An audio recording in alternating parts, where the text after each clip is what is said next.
Hi, thank you for watching Digging to China. I'm Dong Shang. The summit between U.S. President Joe Biden and Prime Minister Yoshihide Suga on April 16th was a testament that the Asian ally is at the front and center of the U.S. strategy to counter China's assertiveness in the Indo-Pacific region. It is being hailed in both countries as a major success. On the American side, officials rejoiced that Mr. Suga aligned Japan with U.S. talking points in Asia.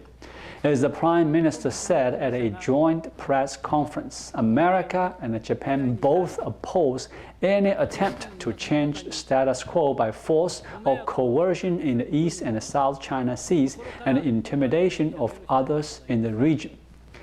References to the Taiwan Straits and the situation in Xinjiang added to the impression that Tokyo is becoming more forthright in supporting a tougher U.S. line. Although a similar phrase was included in a press statement issued after bilateral security talks in March, it was the first time in decades that Taiwan was mentioned at the leaders' joint statement. Getting the alliance to publicly discuss the Taiwan issue is a significant development, given that Japan was typically shied away from doing so, even as Washington has always viewed Tokyo as a relevant party in the Taiwan contingency.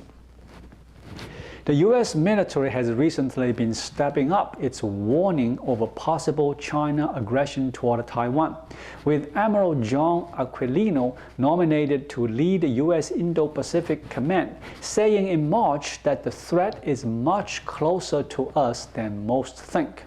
That same month, Admiral Philip Davidson, outgoing head of Indo-Pacific Command, touched on the possibility of such a move occurring within the next 6 years. On the Japanese side, there was also much to be happy about. President Biden chose Mr. Suga for his first Oval Office meeting with a foreign leader, an unmistakable sign of the priority the Biden administration attached to the relationship. Better still, American officials didn't press the Prime Minister for a list of specific commitments that might have been difficult to sell at home or that would ignite a firestorm in the volatile relationship between Beijing and Tokyo. But what awaits the decades-old alliances is the actual work to upgrade itself to meet the rising threats and the challenges posed by Beijing, which may require further coordination in areas ranging from Taiwan and human rights to trade. Mr. Suga hedged the comments on Taiwan and Xinjiang carefully.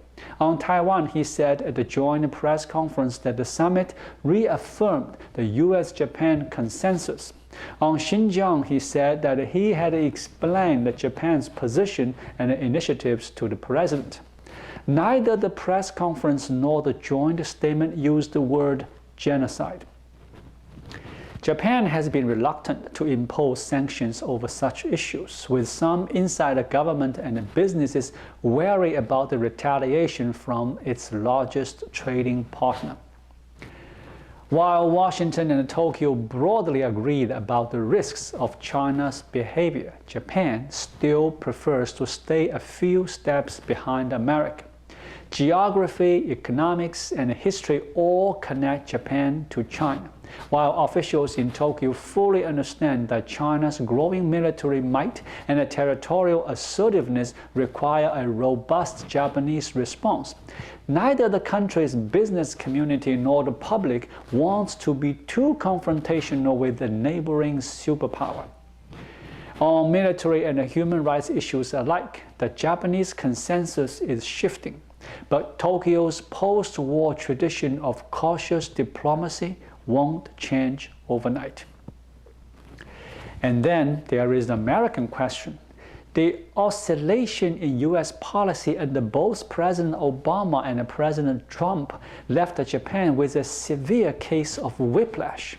Mr. Obama's flaccid response to China's construction of artificial islands in the South China Sea horrified Prime Minister Shinzo Abe's government. Mr. Obama made the Trans-Pacific Partnership the centerpiece of his Asia policy, but Mr. Trump campaigned against it before rejecting the deal in office. Tokyo cannot be 100% sure where the Biden administration's China policy is going. While Mr. Suga was in Washington, John Kerry was in China pushing for a grand bargain on climate.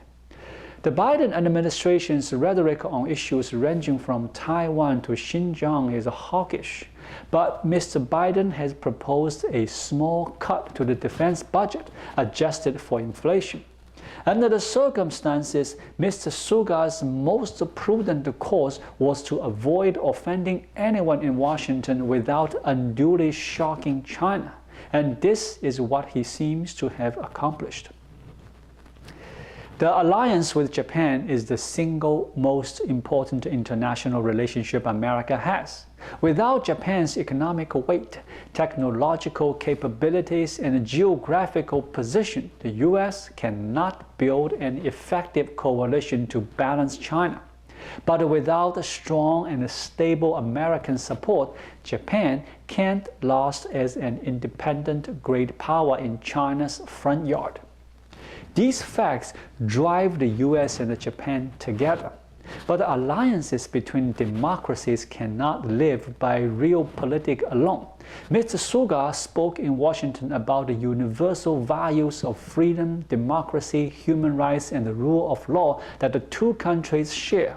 So far, so good. But the soft power of the alliance, the human context, the mutual understanding between societies, the sense of common destiny is significantly weaker than the bonds that tie America to other allies like the UK and Israel. In the 2018-2019 school year, fewer than 9,000 US students were studying in Japan. In 2019, only about 7,000 US students registered to take the Japanese language proficiency test of hundreds of thousands of registrants worldwide.